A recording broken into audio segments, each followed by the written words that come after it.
Go. Hello and welcome, Red Devils United. We are back with a transfer season closing special. Saga, it's been a very eventful 2 months for every Yep. other team except Manchester United in the transfer window, and everything culminated on that crazy final day. What are your Mhm. thoughts about how the whole situation has transpired for all of us, not just Ole Gunnar Solskjaer, but us fans, who've been waiting on the sidelines for good news. Yep. I think it's absolute shambles is the only word that comes to mind with the transfer window. And it's again we have a manager at our club who has not been backed properly by our board, who kind of outperformed last season by getting second, and he needed all the resources he could have possibly got. And we all knew as fans which positions we needed the most recruitment at, and still we could not manage to get those deals done. And yeah, it's I think one of the worst transfer windows I had to go through, like the deadline day and everything. It was horrible, absolutely horrible. What were your feelings when you were looking at the transfer deadline and waiting for deals to go through? Because we actually did four deals, four, five deals. I think we did If I'm, 5 deals, yeah, five yeah, so incomings on the right. yeah, yeah. I just feel bad for the players who came in because they did not get the hype. Like they got the dream move to Manchester United, and they did not get the hype or the excitement from the player, like from the fans on every platform possible, because everyone was kind of frustrated with what was happening behind the scenes. And yeah, I just feel bad for them. That's the only regret I have with this transfer deadline. Other than that, we already knew what to expect from the board, and what kind of dealings we were going to uh, go through. Like, yeah, what were your thoughts about what happened? For me, I think it was very clear when we saw that we were doing a live telecast Yeah, for the Europa semi-final against Sevilla, and I think after in the second half it was all clear. We lost 3-1, was it? yeah. Or 3-0? We lost against Sevilla 2-1. 2-1. Yeah, Yeah, after taking the lead, yeah, we went down 2 goals. I mean, that game showed us that United is not resilient at the back, and we Ole did not trust anybody on the bench. We still had Lingard, Mara, James, Igalo, maybe a few other players I may have missed their name, raring to come on. yeah. But he made a statement that, hey, look, I'm in the semi-final. For a lot of these players, it's a very big game. They haven't had that experience of getting into a final yet. And as a coach, I'm making a statement that I need signings. And it was very plain and simple. Center back needed and a right winger needed. Two players for the first team positions. That's it. And then I look at the people who have come in. We have brought in Van de Beek, 35 million pounds, midfielder, a very good potential player, however, not making it into the first team. Yeah. Then we have Edinson Cavani, who's been a very high profile elite striker, but I don't know if his best days are beyond him or he's He's here 33 and a for, half, yeah. and he has got the number 7 shirt, And he's got, which is I the can't even most get iconic started shirt at on Manchester that United. He number. has got that. Yeah. Don't get me started on that number. So now I'm looking at it. Facundo Pellistri, okay, young guy potential, but from Yeah. Uruguay, and we also have Guillermo Varela. Turned out people from Correct. South America need time betting in. Amad Traore, again, I know nothing about this kid. No one People knows. Yeah. people says No he one has knows. huge potential, No, but no one knows. that's at the youth level, and we've paid Yeah. 30 million for him. Alex Telles, I think, is the only guy that I feel can make a difference and will slot right in. However, you were right when you said there's no interest, nobody is excited. Like No ambition. I Nothing. I would have been excited about Alex Telles had he been signed Yeah. maybe 3 weeks ago when Yes. or 4 weeks ago when there were like talks about Telles and Regulon. I would have been very excited to see him. But Mhm. now that we know that our issues lie at the centre back, and we have six centre backs at the club still, and we still need a centre back who can slot into the first team and partner Harry Maguire just so that Harry Maguire can stop committing his mistakes. Yes. And five people have been brought in, and I'm still not excited about seeing them play for us because we have not addressed the issues, centre back and the width. Yep. I So think I'm what I'm just I'm like you dull. said, like the one point I wanted to cover is basically the fact that Amad Traore is kind of a right winger, but he's 18 years old, so you don't expect that guy to just come in and waltz into the first team and solve all our problems, because we already know what we need in terms of catching up or closing up the gap between Manchester City and Liverpool, because we just made it into top four. Mhm. Like we scraped through, and it was just because other clubs in and around us didn't perform well.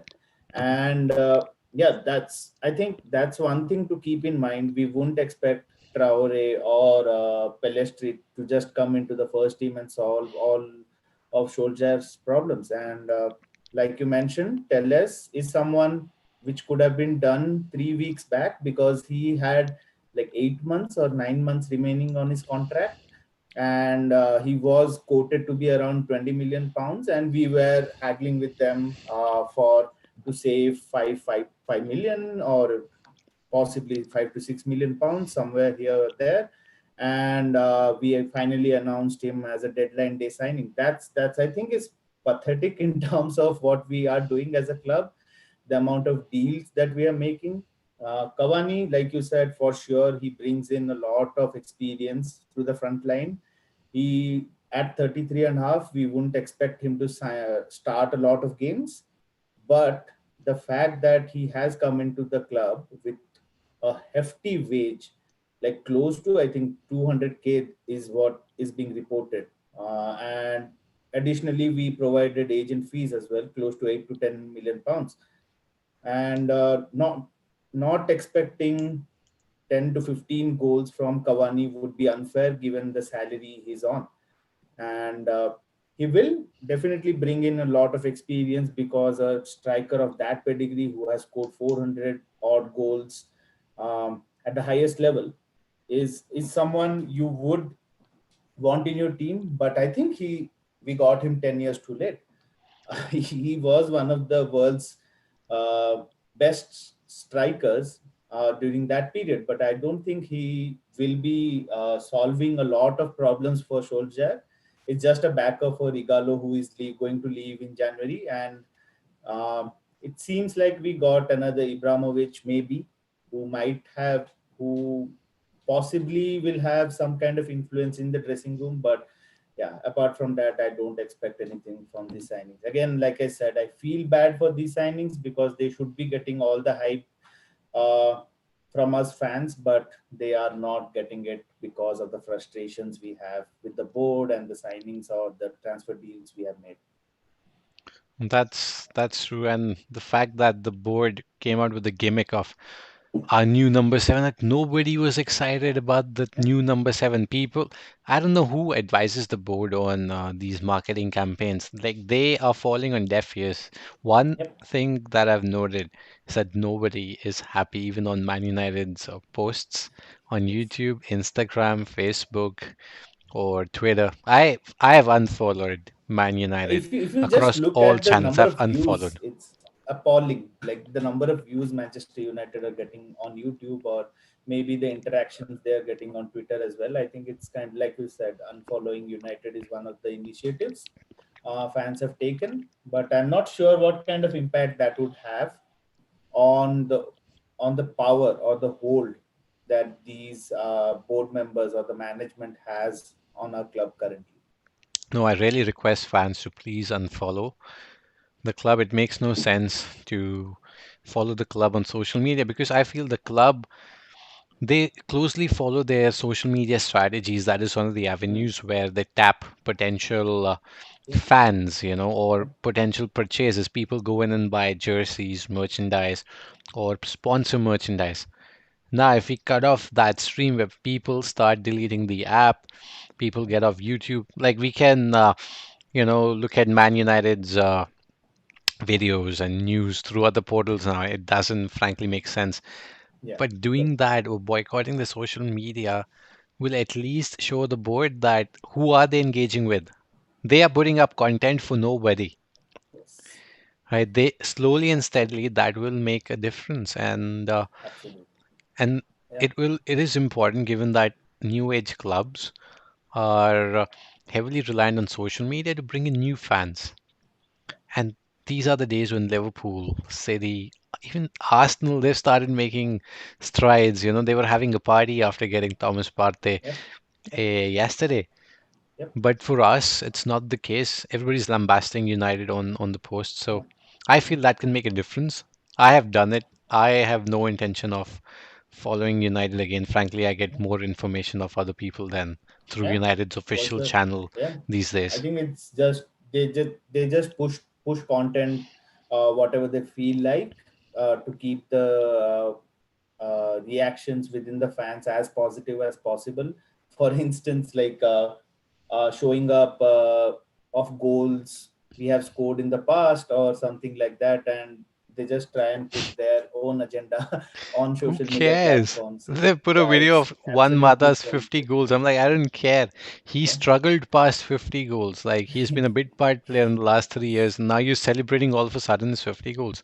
Yeah, Solskjaer doesn't play him. Nobody rates him. And, like, I frankly forgot Mata was still a United player. The next we'll yeah, see is Jesse absolutely. Lingard celebrating his 200th cap with Yeah, United. yeah. So Or, to give you a little bit of context, like what clubs in and around Manchester United have done in this transfer window to kind of just strengthen their squad, or just to show that ambition that we are going to challenge for the top four or even the title if possible. So if I take a look at the net spending of the clubs in and around Manchester United. So Chelsea last season finished fourth. They have a net spending of 212 million pounds, which is expected given that they had 2 years of transfer ban and they wanted to back Lampard as solidly as possible. So that sounds reasonable.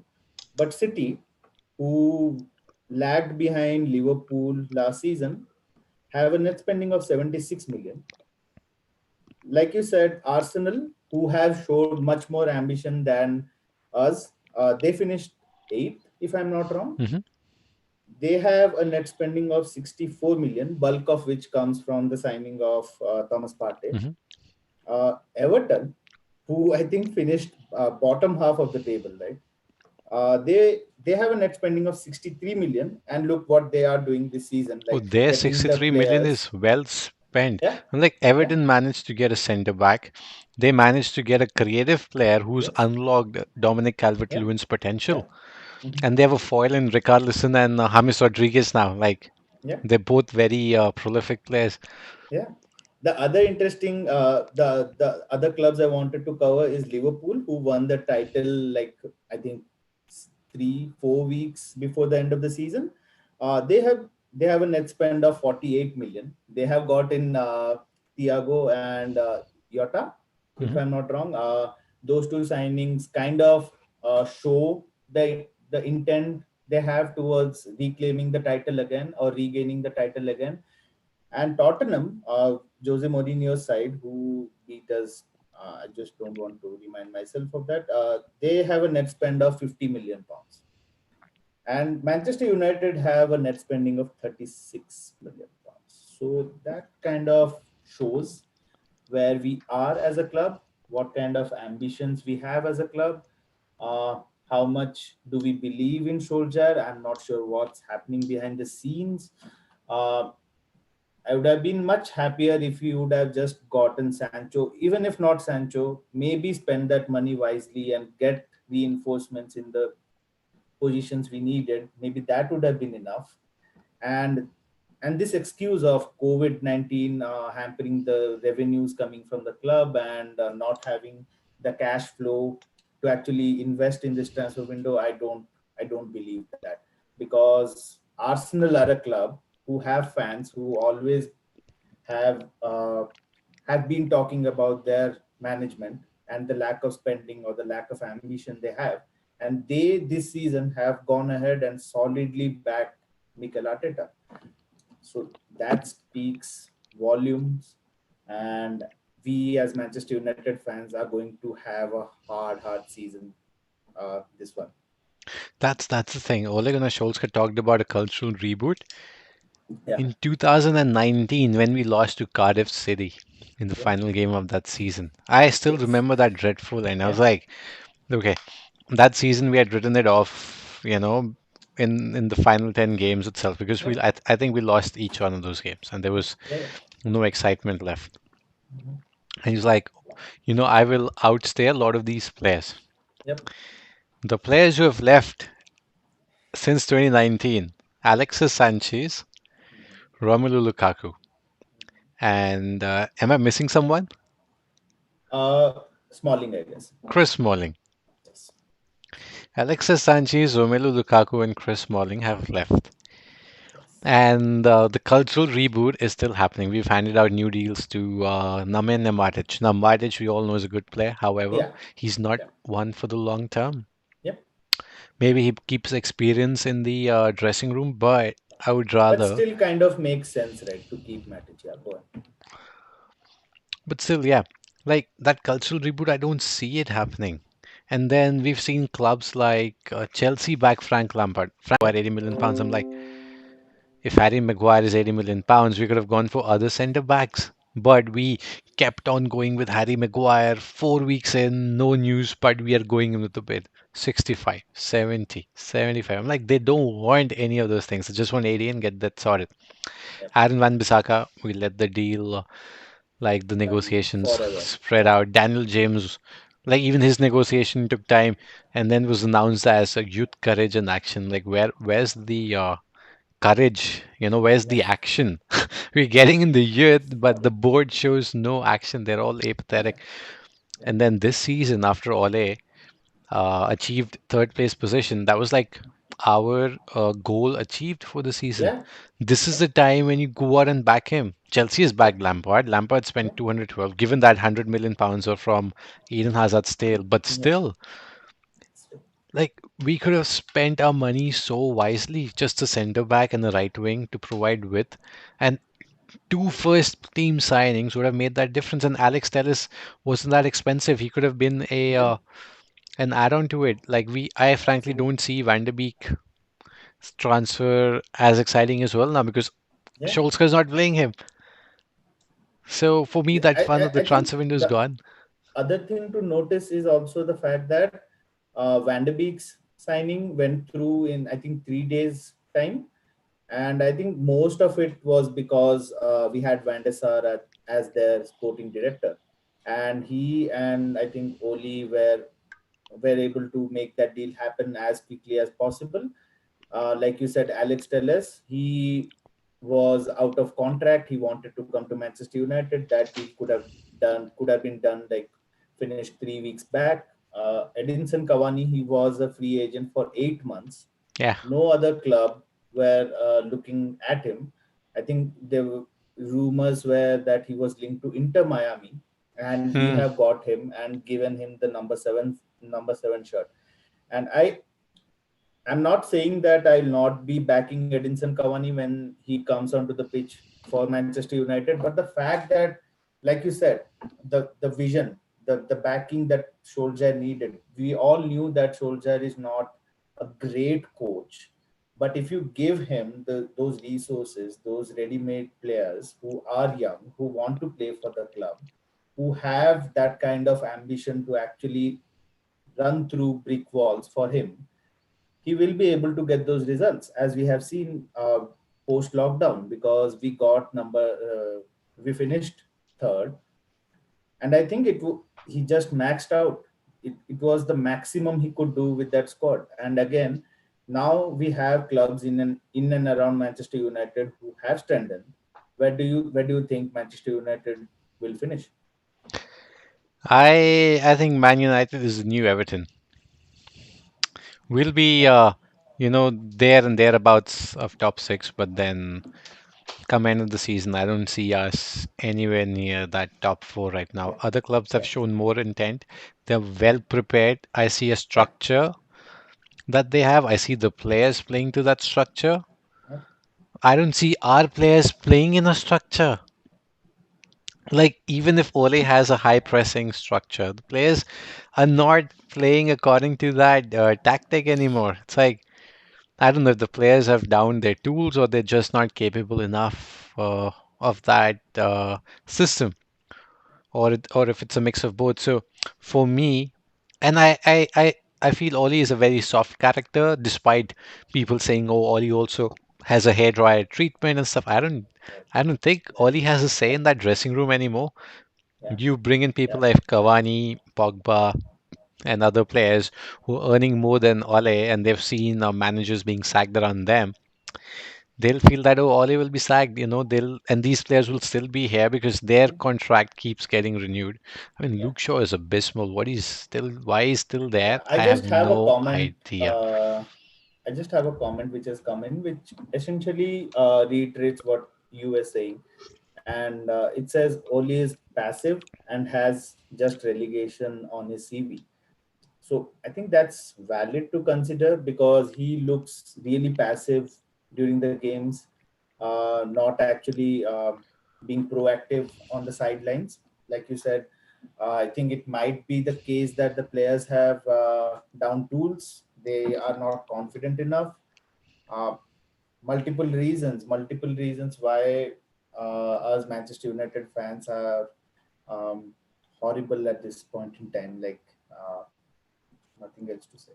Or maybe it's not Ole's call. Edward Wood's making the team sheet Yeah, yeah, for every game. Like Harry Maguire, who in their right minds would keep on playing Harry Maguire? I can see Jose Mourinho dropping him, Louis van Gaal dropping him. Like Ole Gunnar Solskjaer did not have the courage to drop David De Gea last season when he was faltering. We had Sergio Romero on the bench, who was our Europa Cup keeper, and he did not get to play in the get semi-finals his. or quarterfinals. Why? We Just had because three David De Gea, keepers who have around 500, I think 500,000 I think in total combined they're wages per earning week. 600K. Because Dean Henderson, I think, is given a new contract. Yeah, 150, we was have it? essentially three most expensive keepers in the league in our team at this moment. And we don't need them. Sergio Romero, when he was brought in as a first choice replacement for David De Gea. But Yeah, then we were all happy when that transfer with Real failed. However, I feel that when Dean Henderson was coming through, and we knew that he'll be challenging for a spot, we should not have given David De Gea a new contract. the contract. Yeah, yeah, Like absolutely. that, in the hindsight, seems like a wrong decision. Yeah, But we've done it. We've been hitting ourselves with the hammer. So frankly, I cannot say any more here. And Ole, if he has even a little bit of respect and courage left, I think he should keep Harry Maguire on the bench. He should bench Luke Shaw hmm, and give other players a chance. I think nothing wrong can happen with playing Ted and Mengi or Axel Tuanzebe. We are conceding 5 goals with our 80 million pound captain on 80 the million pitch, pound. who gets Yes, nutmegged, who tackles his own player in the own box, players. Yeah, and then misdirects them on the pitch, and just looks when somebody is being given a red card by the referee, and does not even get into yeah. one of those scuffles. Tottenham's players, they They were were having a after the ball on the referee, they were pitch. Yeah, asking him to brandish a red card. I'm yeah. like, dude, you're you're the captain. You have to go and stop this guy. And Ndombele it was from Yes, brandishing that. I see Van de Beek more as a captain than I see Harry Maguire. I think he was. I think he was one of the shining lights from that game. I think he has been for the three games we have played. I think he has been a player who looks the most lively or the most likely to actually go ahead and create something. I He's don't know come here to what perform. has happened. Yeah, Like yeah, Van de Beek, he's motivated, and that yeah, motivation is his own. yeah. He feels he I has made a had step up. I wanted to know your opinion on Paul Pogba because that has been a talking point on the social media as well. Maybe dropping Paul Pogba and playing Van der Beek as a starter instead of Pogba, because I don't know what's happening with him. We have not actually seen the real Paul Pogba. He, I think, in my opinion, I have a feeling, I don't know why, but what Jose Mourinho said about Paul Pogba and Luke Shaw is coming back to haunt us. Maybe he was right all along. Maybe these are not the players who will give their all for the team, because I think in the Tottenham game, Oli was trying everything he can to give Pogba as much chances as possible to finish the game. He even took Bruno Fernandes off, and he gave Paul Pogba the whole 90 minutes. And I think he cost us the last two goals in the Oh yeah, second half. that pathetic tackle to Ben Davies. Like I can't say anything about Paul Pogba. Jose Mourinho, like one thing that we know about him, he's tactically on point. Yeah, His comments about players are on point. He knows what he wants from the team. Like having seen him on that Amazon a show with Tottenham All or Nothing, I yeah, can feel that Tottenham's players are more motivated because they want to win, they want to perform. And United's players felt like they were already champions. Paul Pogba, I think he came off with an arrogance after winning the World Cup, and he thought that, he could do anything. But at the end of the day, you have to fit into a system. And in a club team, you have to play according to the system laid out by the coach. And just because you think that you're bigger than him because you've won the World Cup, hmm. like I Yeah. think both of This, us yeah, were like okay with letting Paul Pogba go.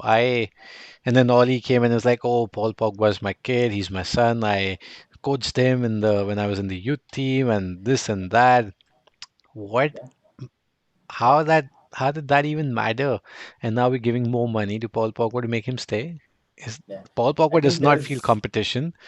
yeah. Like thinks that he'll still Yeah, get selected. absolutely. Yeah, that's one more aspect. Like he actually does not feel like his position or his place in the starting 11 is at risk, or maybe he is at risk of getting dropped by Solskjaer. I think that has to be taken into consideration and has to be taken, I think, in the next few games, because I see a comment coming in which says the last game United have won was when Rashford, Greenwood, and Martial did not start the game together.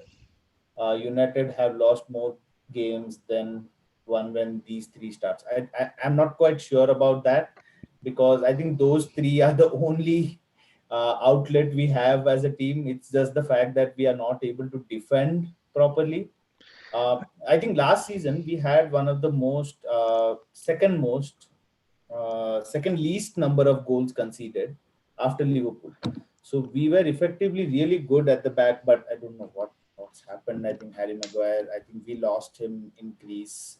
Something has taken over See, him. His confidence looks, I think, like, shattered almost. that's there, but I think the team lacks width. One thing that you see, both of our fullbacks don't attack. Hmm. Like no matter what Luke Shaw says or how committed he is to the cause, I haven't seen him attack. I haven't seen him putting in a cross or anything. Yeah, He one game he'll just go up and put in that cross and show intent and aggression, and that's it. yeah, I don't see him doing anything else. And Jose Mourinho was right about him all along. And then with Greenwood and Rashford. Now, hmm, both of these are goal scoring players. They like yes, taking shots. So when you have players, white players, who, sort of cut inside and take shots, they're not creators. right, Right? They're not creating chances for other people. They are taking chances for themselves. So whenever we see Mason Greenwood finding space, he takes a shot, scores a goal, or Rashford doing the same. But when we cut them out, we never see them doing anything. And then Bruno Fernandes becomes our only outlet. yes, That means we're absolutely, still dependent on one player because last season we knew we had no creative outlet. We had no creator in the team. That's why we went for Bruno Fernandes and we're like, we need another creative outlet. And another that's what creative Jadon Sancho does. Like, if you look at Jadon Sancho's statistics, he's not a shot taker. He provides the assist. He cuts inside and gives the ball to somebody in a better position. So he's the creator. That's why we needed Jadon Sancho. That's right. why there was so much clamor for him. We'll bring in another winger, and that winger will start scoring goals. But as long as people don't create, we will always be found out by some of these better teams. And Yeah, now other teams have risen to that level, and their coaching tactics are comparable to that of the elite coaches. So we have been figured out. It's the day and age of computer vision, of, you know, like not even video analysis days are over. It's like more of artificial intelligence, machine learning. yeah, People will find absolutely. you out. Absolutely. I And think that puts Solskjaer at risk of getting the sack before Christmas.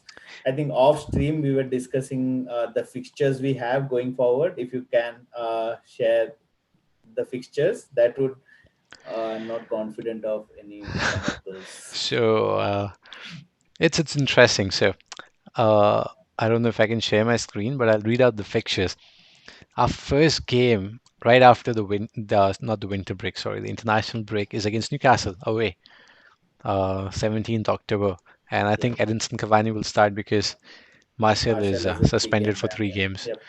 Then Then 20th comes the October. fix. Now that's just a 2 day gap, and we are flying to Paris, and we're playing PSG in the first group stage match of the Champions League. Now this is a big, big fixture. Last time Oli played against Paris, we We had won. that amazing night. Yeah. But again, that was fortunate. Then we come back to United and we play Chelsea on the 24th At home, right? at home, yeah. And then on the 28th, we play another Champions League game against RB Leipzig. Then in the next 2 days, we play Arsenal at home. And 2 days, we fly to Turkey to play Istanbul Başakşehir.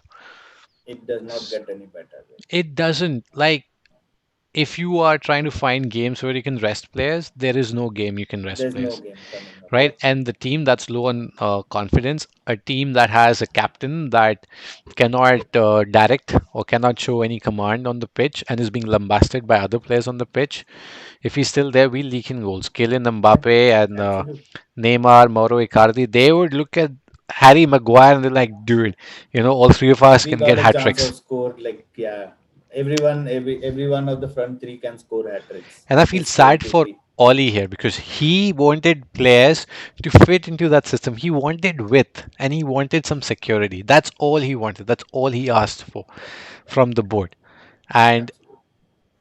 he, it's He's like not going to. Yeah. he will Absolutely. not I survive. think. I don't see him Yeah. coming out of this season as a Man United I manager. think these six or seven games you mentioned right now, I think those would be the benchmark for Oli going forward into the season. If he manages to even get some kind of decent results in those fixtures, I think he might be able to hold on to the job. But if he does not deliver on the pitch, which is highly unlikely at this rate at the moment, the form which we have our players in. I don't think that's going to happen. And I think another interesting thing that comes to mind I was looking at during the deadline day was the fact that Pochettino was getting mentioned that Manchester United are keeping him in the wings as a backup. If they have to sack Solskjaer, they will get Pochettino in as quickly as possible. So I think that's really, really uh, puts a lot of pressure on Solskjaer because he is now, I'm pretty sure, will be aware that he has his hands tied behind his back. He knows that he will have to manage something out of the players we have who are highly more than capable enough to get results in all of the matches you have mentioned, but getting them to play or bring those performances will be a challenge. And yeah, as a fan, I'm not quite positive. What about you? Me neither. We were talking yesterday, and we Yeah. knew that Oli's gonna get the sack. And Yes. Pochettino, it's like what United's been doing. They are happy sacking Back to the managers. cycle. Yeah. For them, they'll get in Pochettino, we'll get a bounce, and then we'll somehow manage to, be there and thereabouts of top four. Yeah. Next season, Maybe Pochettino fifth will or want sixth some or something. players. Yeah. We'll get in players who, frankly, will not be in the position that we want. We won't Yeah. get a right winger. We won't get a centre back. We'll end up Mhm. with somebody else altogether. And then Pochettino will manage to get a Champions League spot. And then he'll and the ask cycle for proper repeats. backing. We will not back him Yeah, and we'll sack him. So yeah. I see that cycle. And, I frankly, I don't see any other coaches around the We world. might as well like have a prepared list of managers we are going to run through Yeah, like every alternate year, because that's the cycle we are seeing at Manchester United at this time. And I think yeah, like you said, if something does not change within the management or the structure of the club, I think we are not a club who has ambitions to at least get to the title in the next 2 to 3 years. I I think two think to three years is quite, yeah, we are a club without ambitions. And for the first time, I feel that the fans can see beyond the smoke screen. yeah, absolutely, Everybody's absolutely, like aghast. Everybody's yeah, up in arms. They know what's happening. They don't trust yeah, the board. And when they sack Oli, I think there'll be a huge uproar. People will have uproar, yeah, sympathies for Oli. And if Oli has some self-respect for himself left, I would rather, see Van de Beek, Tuanzebe, mhm, and Teden Mengi playing over the likes of Harry Maguire. If, yeah, he's being sacked, I would rather, keep Harry Maguire away from the squad altogether. yeah, Just send him yeah, away and give him absolutely. that time There's off. one Like, more interesting comment which says, Teles should automatically be our left back for sure. In dude, my Telles is a opinion, there's no starter. second thoughts. Yeah, he No, has to no be a second thoughts. starter up front. Yeah, If I saw his spider chart, yeah. Alexis Telles, he trumps Aaron Van Bissaka, Luke Shaw, Brandon Williams, everybody together. He is the perfect package. I don't care if he's played in I think a that's a FC no-brainer. Porto, He has to start. but Yeah. his attributes fit the bill. He's an attacking defender. He is physical. He puts in the crosses. He takes the corners. Left-footed, has pace, has decisiveness, Hmm. Hmm. and I think he'll do a better job at defending than Luke Shaw. Better job. And Absolutely. Absolutely. from the looks of it, he looks like a character, somebody who's very vocal. Because as soon as he got into the club, he made that statement, "Oh, Andy Robertson, who? I've come here to take over." Like, these are the guys who are confident. And with him in the team, with Bruno Fernandes, I think it will be, Bruno Fernandes will get another voice in the dressing room, and Harry Maguire will have it. Yeah. If he, I these guys just will can't eat him see up. him as a captain. Yeah. I And just don't believe the fact that Solskjaer uh, continued to stick with Maguire to be the captain of the club after the Greece debacle. I think any other club which had real conviction about the things they were doing behind the scenes would have taken some kind of action. We would definitely be backing Maguire. That's not what I'm alluding to. But the fact that as a captain of Manchester United, you have some kind of responsibilities to maintain off the pitch. So any other club would have definitely gone ahead and stripped him of the captainship. I personally was not a huge fan of Maguire as a captain, but yeah, I still quite don't believe the fact that we are still not dropping Harry Maguire or Pogba at this point in time. yeah, and we've had passive captains at this Yeah, club. Like Ashley Young was the captain. Come on. And then we gave the band to David De Gea just because he's a senior. I'm yeah, like, who's the most vocal player in the squad? Who can, motivate other people on the pitch? They have to be the captains. Because frankly, a captain can only do so much. And Bruno yeah. Fernandes, I see him as a captain because we've seen him playing with Sporting Lisbon, and we've seen shots of him, trying to rouse the players into I think performances. that might have gotten him into trouble with during the Tottenham game. There are rumors, which is not confirmed. I'm not sure that he got into some kind of a tussle with Maguire, possibly. Maybe he was trying to get the players up, but I think that got him into trouble and was substituted in the second half.